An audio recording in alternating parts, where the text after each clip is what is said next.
Assalamualaikum warahmatullahi wabarakatuh. Alhamdulillahi wa kafa. Assalatu wassalamu ala sayyidina Muhammadinil Mustafa wa ala alihi wa ashabihi ahli sidqi wal wafa. Amma ba'd.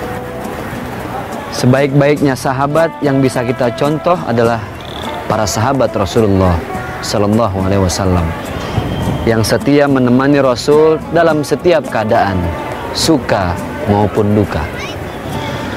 Di dalam kehidupan ini kita banyak didampingi oleh sahabat, oleh para teman, sanak famili, kerabat, dan sebagainya.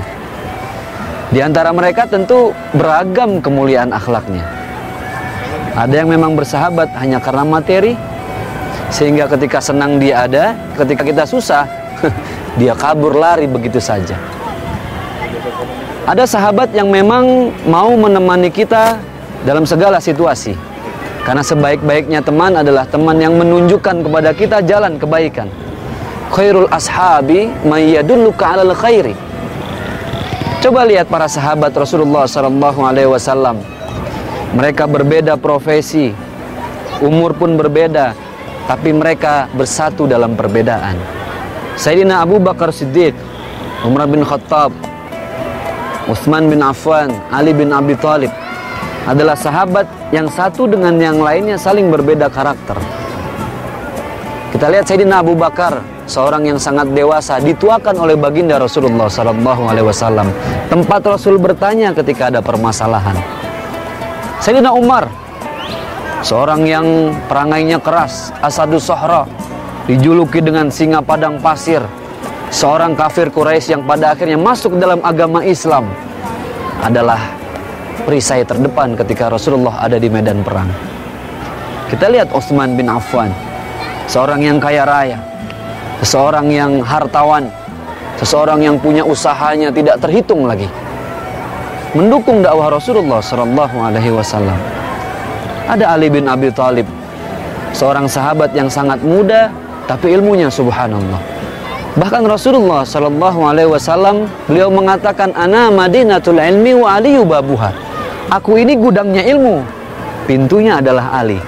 Lihat, satu dalam keberagaman, beragam dalam kesatuan. Seperti itulah kita seharusnya berteman dan bersahabat. Tapi di dalam kehidupan ini memang ada seseorang yang pantas kita jadikan teman, ada seseorang yang lebih pantas kita jadikan sahabat, atau ada seseorang yang cukup kita kenal.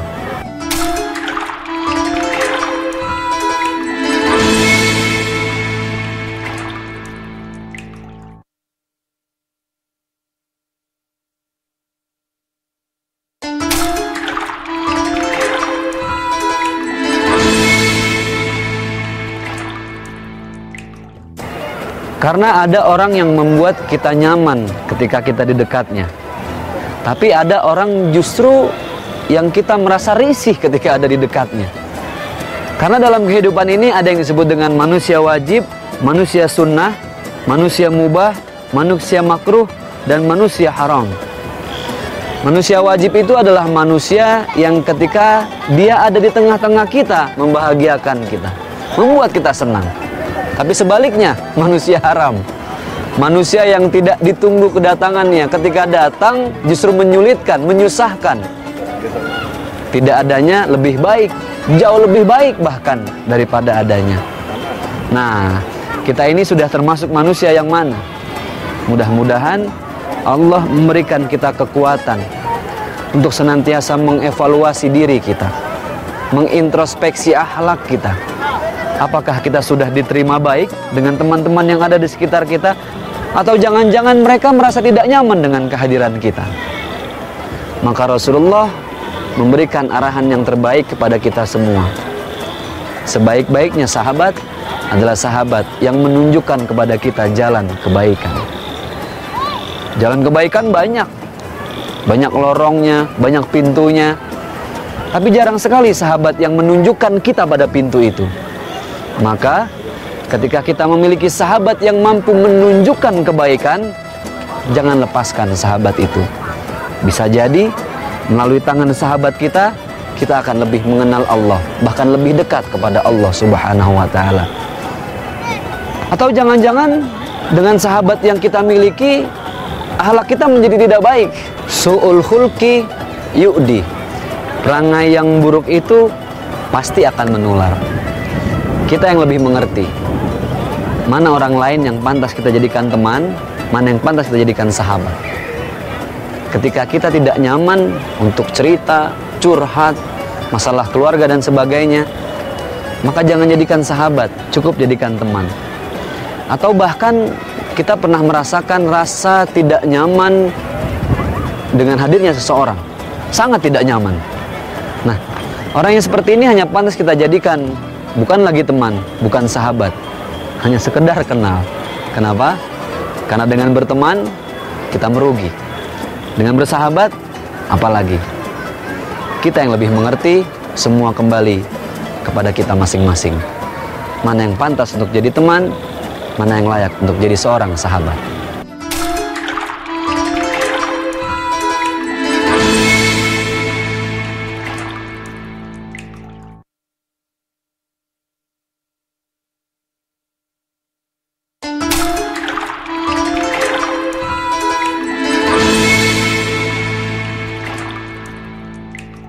Di dalam kehidupan ini, kita tidak bisa hidup sendiri.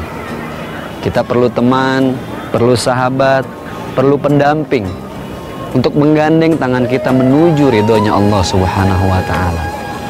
Maka ketika kita punya sahabat, bimbinglah dia untuk lebih mengenal Allah. Dan jangan lepaskan sahabat yang sudah mengenalkan kita untuk lebih dekat kepada Allah. Mencari sahabat itu sulit-sulit gampang.